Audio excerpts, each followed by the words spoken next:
오늘은 포은 정몽주 선생에 대해서 같이 생각해 보겠습니다. 저희 타이틀을 선비의 나라, 조선의 아이러니, 정몽주 이런 제목입니다. 여러분도 아시다시피 포은 정몽주 선생은 고려 멸망과 함께 순교를 하신 분입니다. 고려제에 있어서는 두말할 것 없이 충신이었겠죠. 조선 개국과 함께 포은 정몽주 선생에 대해서 평가할 지표가 달라집니다.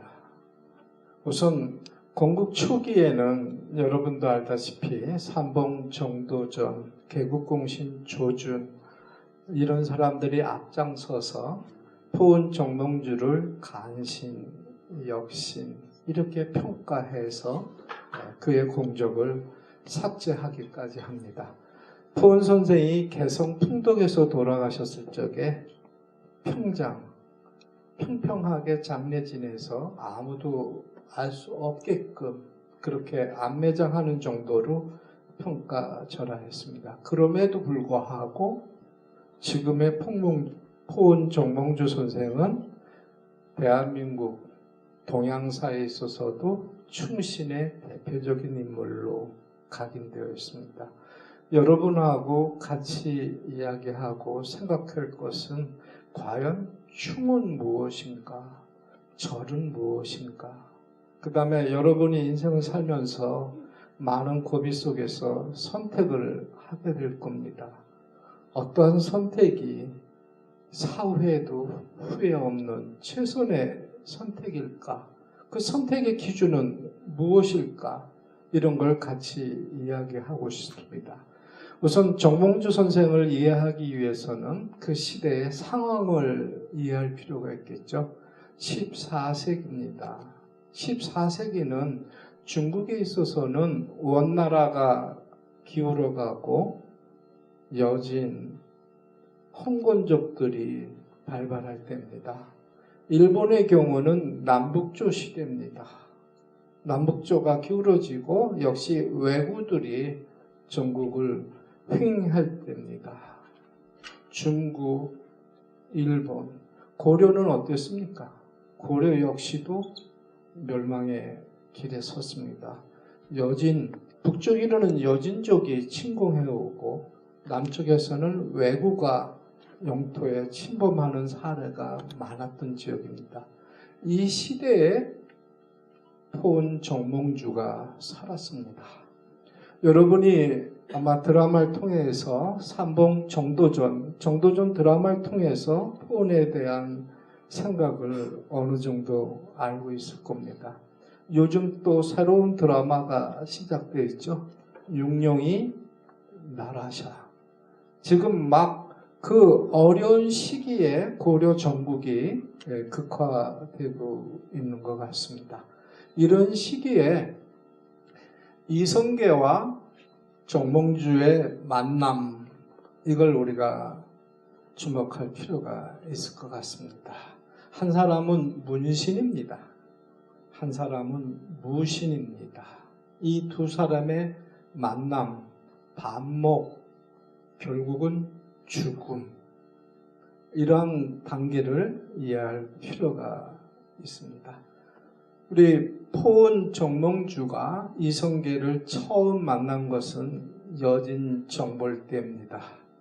한상진이라고 하는 토벌사 수장이죠. 거기에 시종관으로서 정몽주가 참여하고 서북 병마사로 있던 이성계가 구원 장수로 합치게 됩니다.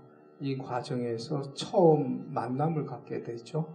그 다음에 2년 후에 이 운봉, 그 다음에 남원 이쪽에 왜구가 쳐들어왔을 때 이성계가 주전 장수가 됩니다.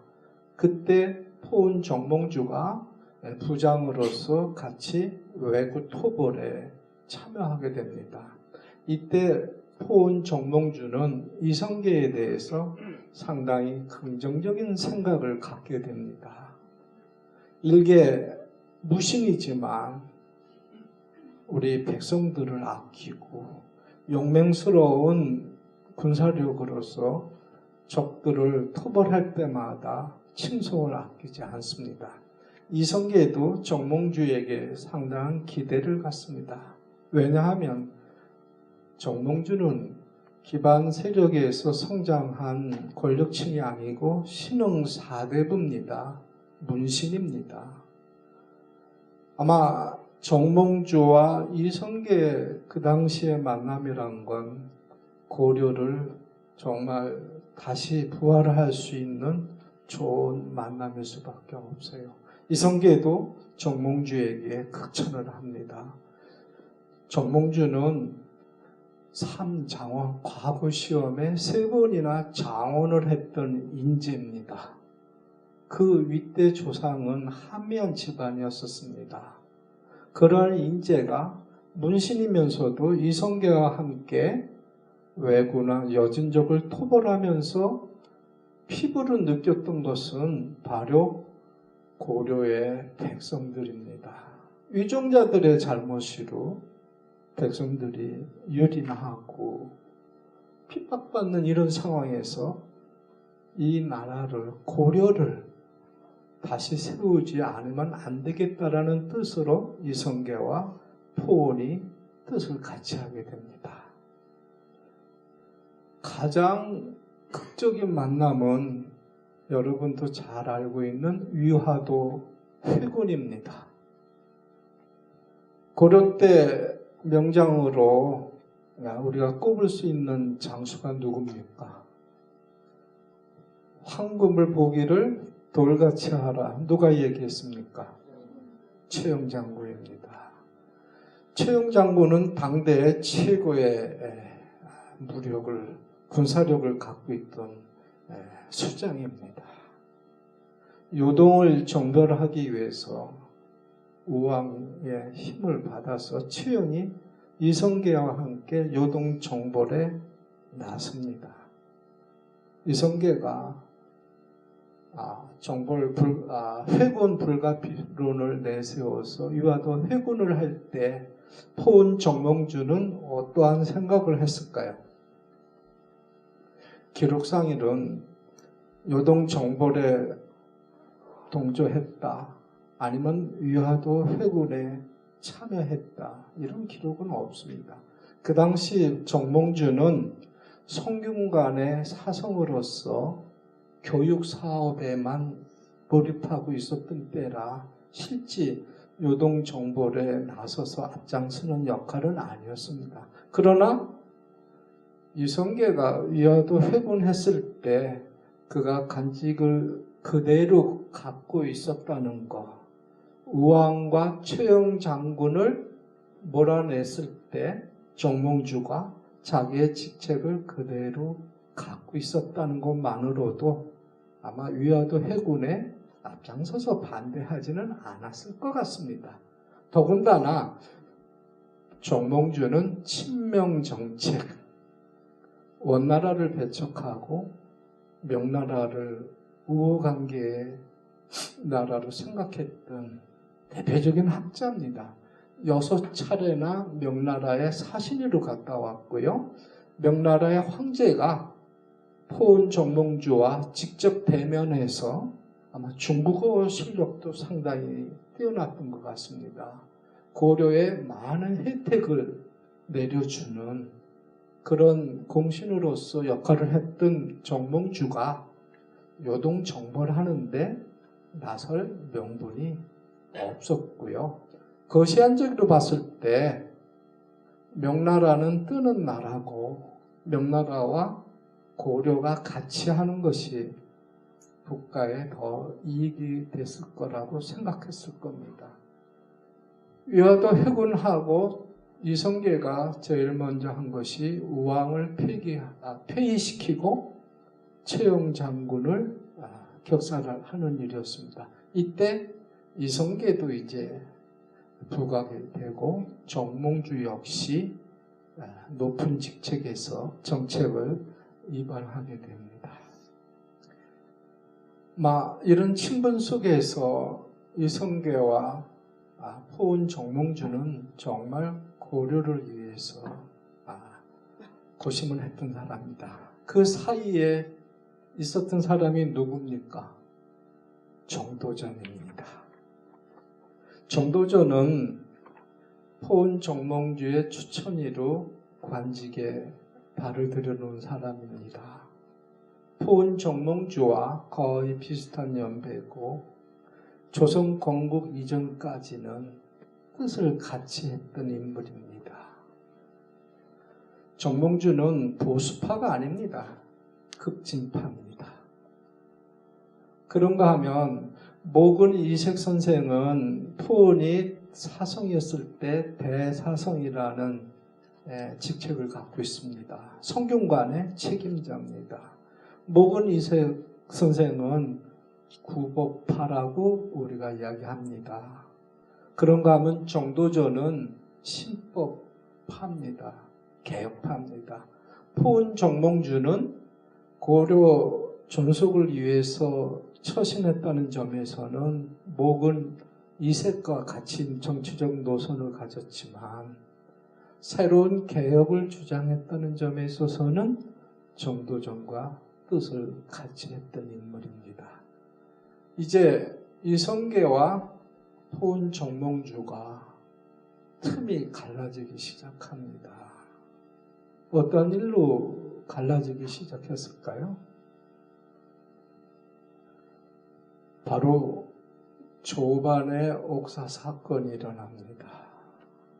그 계기로 친원파의 일당들이 이제 물러나지고 이성계 세력이 막강해집니다. 정도전은 새로운 국가 건설을 위해서 사람들을 모으고 논의를 하게 됩니다. 포은 정몽주는 새로운 국가 건설에 대해서만큼은 절대 반대했던 사람입니다. 고려를 지키되 제도를 바꿔서 개혁하자는 겁니다. 그 중에 가장 큰 관건이 우왕과 창왕을 폐위하고 공양왕을 내세웠던 일입니다. 거기에 계기가 됐던 것이 사전협파입니다. 기존 훈구 세력들이 갖고 있었던 토지를 협파해서 새로운 국가 자금을 마련하자는 데 있어서는 이성계나 정몽주나 정도전이나 뜻을 같이 했습니다. 근데 목은 이색이 거의 스승반열에 있지만 사전 협파 때문에 도은 이숭인 목은 이색 선생하고 포은 선생이 틈이 갈라집니다. 이른바 목은 이색은 우왕과 창왕을 폐위시키는 걸 반대했던 이성계 쪽에서 봤을 때 우창당파입니다. 근데 포은은 그런 사건이 있을 적에 목은을 두둔하지 않습니다. 제3자적 입장에서 공양왕을 추대하는데 이성계와 뜻을 같이 합니다. 근데 이성계가 이제 공양왕을 추대하고 전횡하게 됩니다. 이 군사력을 전담하다 보니까 정치개혁이라든가 이런 데 있어서 공양왕의 어명이 막혀 들어가지 않습니다. 왕명이 소통이 되질 않습니다. 이때 포은 정몽주는 법전 개편 작업을 합니다. 새로운 법을 만들어서 고려를 부활시키자. 지금도 시끄럽지 않습니까? 헌법 개정하자고 한다면 여야가 떠들썩한데 이성계 입장에서 법률을 새로 바꾼다는 것은 엄청난 반격입니다. 그렇지 않겠습니까? 근데 그 당시 정몽주가 인사권을 전담했습니다. 공양왕이 이성계의 세력을 견제하기 위해서 정몽주에게 힘을 실어줍니다. 모든 인사권이 정몽주에게 돌아가게 됩니다. 보니까 법률제도, 제도 개편 이런 명분으로 이성계의 휘하들이 점점 색출되고 제거되기 시작합니다. 김진양이라고 하는 역사 인물이 있습니다. 우선 정도전 측근의 사람들을 물러나게 합니다. 여러분이 정도전 드라마에서도 본 것처럼 정도전이 유배가게 되지 않습니까? 이성계가 자기의 측근의 세력을 잃고 위기의 상황에 처하게 됩니다. 여기에서 정몽주는 이성계의 견제 세력으로 공양왕에게 있어서는 유일한 힘이었었습니다. 사실 공양왕 때는 이성계보다는 정몽주가 더 많은 영향력을 가졌다고도 할 수 있어요. 이성계 입장에서는 정몽주의 존재가 위협적 존재가 아닐 수가 없습니다. 그 다음에 일어나는 사건이 윤이와 이초라는 사람의 사건이 일어납니다. 명나라의 사신을 가서 이성계가 새로운 국가를 건설한 다음에는 명나라를 칠 것이다. 이런 식의 고변을 했다고 하는 명분으로 사신에서 돌아오는 윤희와 이초를 처벌합니다. 근데 바로 이성계의 반대 세력을 척결하는 명분으로서 그 사건을 확대하게 되는 거죠. 이때 포온 정몽주는 우창당파라고 해서 이성계에 의해서 밀려났던 모군 이색이라든가 도은 이숭이라든가 이 사람들을 방면 죄에서 풀어주기를 이성계한테 권하고 타협점을 찾습니다. 이성계와 타협을 해서 이성계의 세력도 더 이상 이제 축출되지 않고 모군, 도은, 신진 4대부들이 나름 자기 위치에서 일할 수 있는 계기가 마련되는 거죠. 일대 타협이 되는 줄 알았습니다. 여기에 삼봉 정도전이 시급한 마음에 개국을 결심하게 됩니다. 이성계를 개국 군주로서 지목하고 세력을 규합합니다. 아마 공양왕이 모를 리가 없었습니다. 우리가 선주교 사건을 전후로 해서 역사 기록에서는 삼봉 정도전이나 조준의 상수문에 볼 것 같으면 정몽주가 이성계의 측근들을 무고해서 제거하고 태조 이성계도 제거하고자 해서 어쩔 수 없이 격살할 수밖에 없었다라는 내용으로 명나라 황제에게 고변을 합니다. 이렇게 해서 조선 건국과 함께 정몽주는 역적으로 남습니다. 근데 여러분도 알다시피 이방원이 왕자의 난에서 이기고 태종이로 즉위하게 됩니다. 왕자의 난 때 제일 먼저 척결된 사람이 누굽니까? 정도전입니다.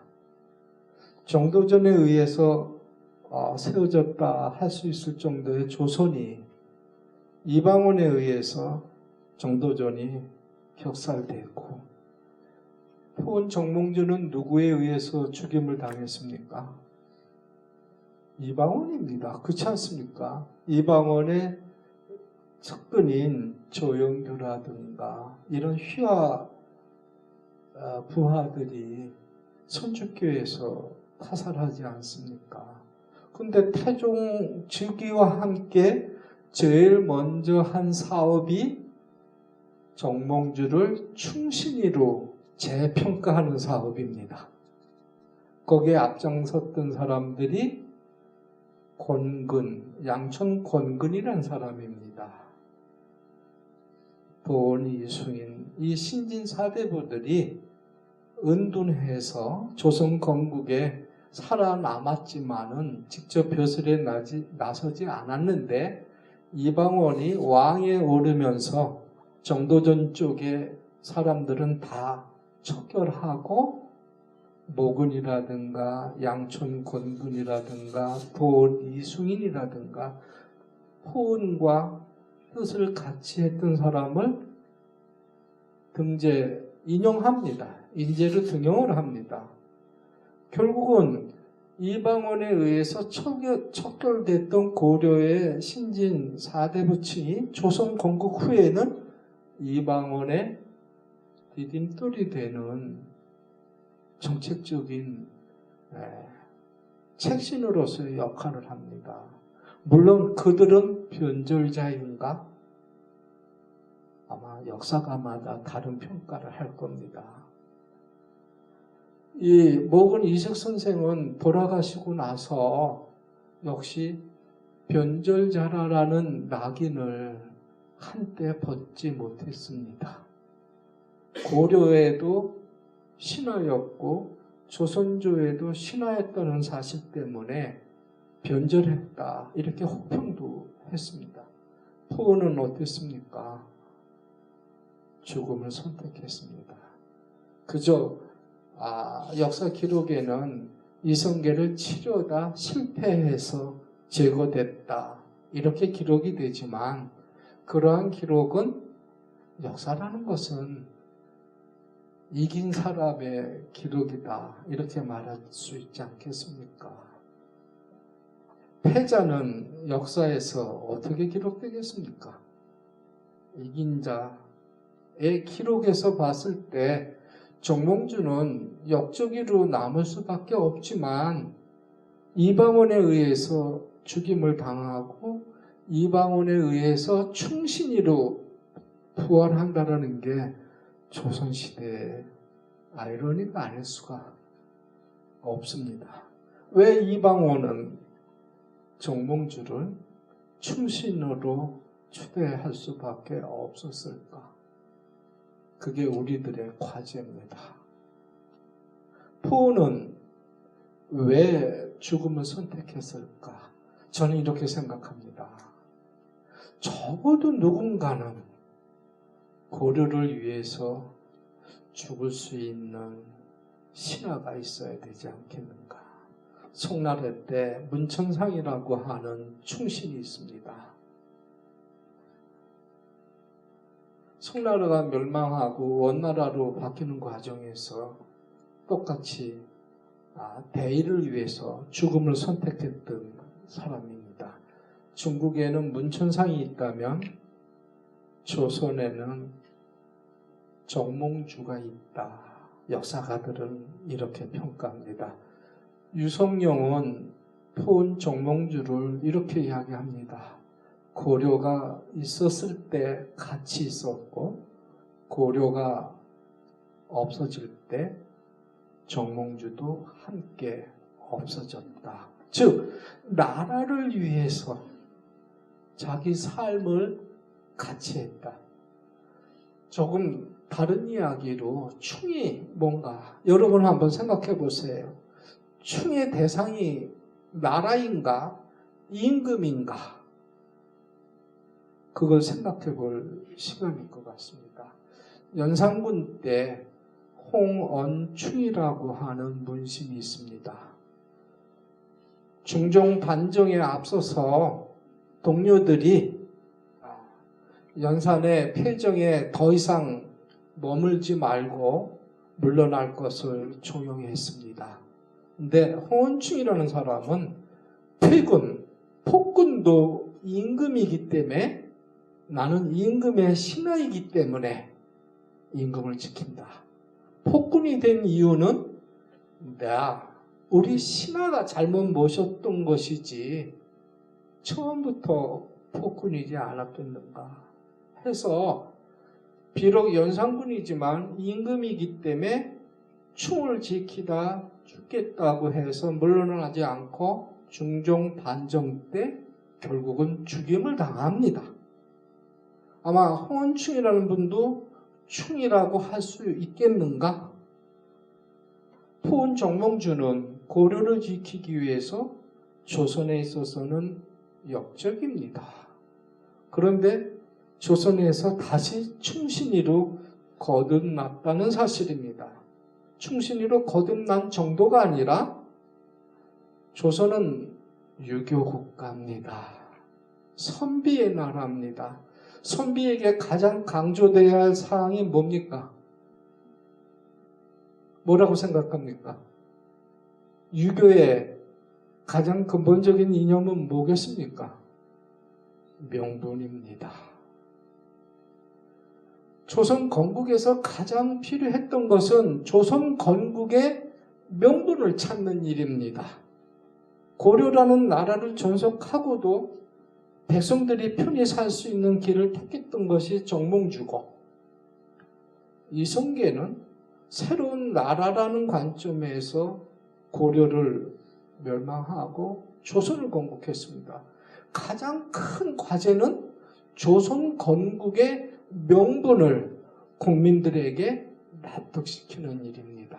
그런 사업 많이 했지 않습니까? 우리 용비어천가, 해동영령이 나라사, 일마다 춘복이시니, 요즘 드라마 제목이 거기서 나왔습니다. 이성계가 조선 건국을 한 것은 다 천명이라고 하는 이런 명분으로서 합리화를 하게 됩니다. 이방원이 명분을 갖기 위해서는 절대적으로 포은의 충절이 필요했던 것입니다. 비록 조선 개국에는 반대했지만 고려든 조선이든 국가에 대한 충절을 의심할 수는 없는 거예요. 적어도 태종 이방원에게 포은과 같은 그런 충신이 필요했던 겁니다. 이후의 학자들은 포은을 충신이라고 표현하는 것을 좀 꺼려합니다. 주체가 국가냐 임금이냐 하는 논란 때문이죠. 해서 유학자들은 절의지신이라는 용어로서 포은을 평가합니다. 절개와 의리, 이것을 본보기로 보여준 대표적인 신화가 포은 정몽주다. 그러니까 포은은 절의의 상징이다. 충절의 상징이란 말은 좀 이렇게 학자마다 조심스럽게 쓰고 있지만 절의의 대표다라는 점에서는 의심의 여지가 없죠. 자, 이 충절이라고 하는 명분에 가시화하는 작업이 벌어집니다. 바로 고려 역대 임금들의 제례를 지내는 숭의전, 지금 연천에 있습니다. 숭의전에 충신의 반열에 포은 정몽주를 모시게 되고 문묘 배양을 하게 됩니다. 중종 때입니다. 신하로서 임금과 함께 같은 사당 안에서 제사를 받든다는 것은 영광스러운 일이겠죠. 문묘 배양까지 이루어집니다. 여기에 또 아이러니가 있습니다. 태종 이방원이 익양군이라고 하는 시호를 내립니다. 충의군이라는 봉호를 내립니다. 근데 지금도 정몽주 선생 묘소에 가면 조선의 국왕이 내린 벼슬을 쓰지 않습니다. 지금도 고려 문화시 중 정몽주의 묘 이렇게 있습니다. 역대 왕들이 포은 정몽주의 묘에 가서 예관을 보내서 제례를 지낼 적에 제문을 쓰는 것 때문에 많은 고심을 하게 됩니다. 조선의 신하라고 쓸 것인가, 어떻게 써야 될지를 고민했을 때 정조대왕이 분명히 이야기합니다. 포는 고려의 신하이다. 그래서 지금도 고려 문화시중 정몽주의 묘 이렇게 써 있습니다. 포은 정몽주 묘역 앞 입구에 신도비가 있습니다. 우리가 보통 포은 신도비라고 이야기하는데 거기에도 보면 조선시대 임금으로부터 시호를 받고 신도비를 만들도록 허락받았지만 그 직함에는 고려 문화시중으로 직함이 써져 있었어요. 거기에 전해지는 이야기가 있습니다. 조선시대에 받았던 시호로서 비석 이름을 사귀니까 벼락을 쳐서 그 돌이 깨졌다는 겁니다. 해서 다시 고려의 관직으로 새겼더니 온전하였다 해서 지금 세워진 신도비도 고려 관직을 그대로 지키고 있습니다. 조선의 신하이면서, 조선의 역적이면서도 조선의 역대 국왕들이 고려 신하라는 걸 인정해 준다는 거, 이거 정말 아이러니 아니겠습니까? 만일 정몽주가 살아서 이성계와 함께 조선을 건국했다, 어떻게 생각하십니까? 아마 우리가 그런 가정도 생각해 볼, 꼭 죽어야 했을까? 아마 이런 판단에서는 정치, 행정, 철학 뭐 이런 사람들과 뜻을 달리할 수도 있을 거 아니겠습니까? 이성계와 같은 무신과 정몽주와 같은 문신이 힘을 합한다면 더 막강한 조선이 건국됐고 정말 요동을 다시 정벌해갖고 중국 대륙을 조선이 차지할 수도 있었지 않을까 싶습니다. 허나 정몽주는 명나라와의 의리를 지켰습니다. 백성들과의 의리를 지켰습니다. 그 명분을 위해서 기꺼이 죽음을 선택했습니다. 그 죽음 다음에 노래되어진 것이 뭡니까? 우리가 실제 너무 드라마적인 것 같아요. 이방원이 이런들 어떠하리, 저런들 어떠하리, 만수산 드렁치기 얽혀진들 어떠하리, 우리도 이가지 얽혀져 탄성토록 누리라. 이거의 답이로 이 몸이 죽고 주고 일백번 고쳐주고 임양한 일편단심이야 넋이라도 있고 없고 이런 단신가를 지었다는 거 아니겠습니까? 이 단신가가 여러분이 대한민국 사람이라고 하면 모르는 사람이 없을 겁니다. 자, 한번 여러분에게 질문을 던지죠. 포은하면 떠오르는 단어 뭐가 있습니까? 포은하면 제일 먼저 기억되어지는 거 선주교입니다.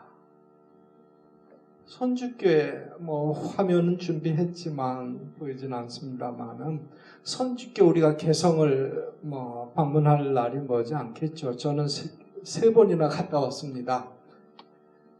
개성 선주교에 가면 파살됐을 때 흘렸던 핏자국이 돌에 아직도 남아 있어서 누군가가 그 돌을 밟을까봐 돌로 난간을 세워서 이렇게 막아놓고 새로운 통행 다리를 만들었죠. 선주교, 포은하면 선주교, 절의의 상징 아니겠습니까? 그 다음에 또 하나 뭐겠습니까? 단신가입니다. 바로 선주교와 단신가만으로도 포은 정몽주는 그야말로 영생하고 있습니다. 이성계의 이름은 이미 이방원에 의해서 가려졌습니다. 태종 다음에 정말 이 조선의 국기가 굳건해지고 유교 국가로서의 명분을 하는데 새로운 명분을 찾았던 거 정말 탁월한 선택이었다. 물론 포온을 죽였어야 했을까? 이거에 대해서는 또 우리가 생각해 볼 여지가 있습니다. 정리하겠습니다. 우리가 포온을 어떻게 후대에게 또 오늘 사는 우리들에게 이야기할 것인가? 여러분들은 과연 세월호의 선장이 되었을 때 어떠한 선택을 하겠습니까? 각자가 한번 아마 그런 상황에서 내가 기꺼이 명분을 위해서 타의가 아니라 내 스스로가 죽음을 선택할 수 있는 사람 누군가는 있어야 되지 않겠는가? 저는 마지막으로 명분이란 말을 좀 강조해서 이야기하고 싶습니다. 어떠한 일이든 명분 없이는 움직여지지 않습니다. 지금의 정치도 마찬가지입니다. 우리가 명분이 합당할 적에는 국민이 따라줍니다. 명분이 바르게 하는 것을 우리는 정명사상이라고 합니다. 우리 학생입니다. 가르치는 교수입니다. 나의 직분은 여러분에게 올바른 길을 알려주는 거겠죠. 그것이 명분에 타당치 않는다면 내가 이 자리에 설 수가 없는 것입니다. 어느 목사님 말씀하시더라고요. 권위와 권세가 다르다고요. 권위와 권세가 어떻게 다른지를 한번 생각해 보세요. 권위라는 것은 내가 만들어주는 게 아니라 내 주변의 사람들을 나를 떠받쳐서 인정해 주는 게 권위입니다. 우리가 그러기 위해서는 명분이 발라야 됩니다. 학생다워야 됩니다. 군인은 군인다워야 됩니다. 임금은 임금다워야 됩니다. 우리 유학에 이런 말이 있죠. 군, 임금은 임금답게, 신하는 신하답게, 민민, 백성은 백성답게. 이게 질서입니다. 학생은 어떻게 되겠습니까? 학생은 학생다워야 됩니다. 학생다운 명분을 찾아서 멋진 학생으로서 기억되기를 바라면서 특강 여기서 하고 질문 받겠습니다. 박수 한번 치세요.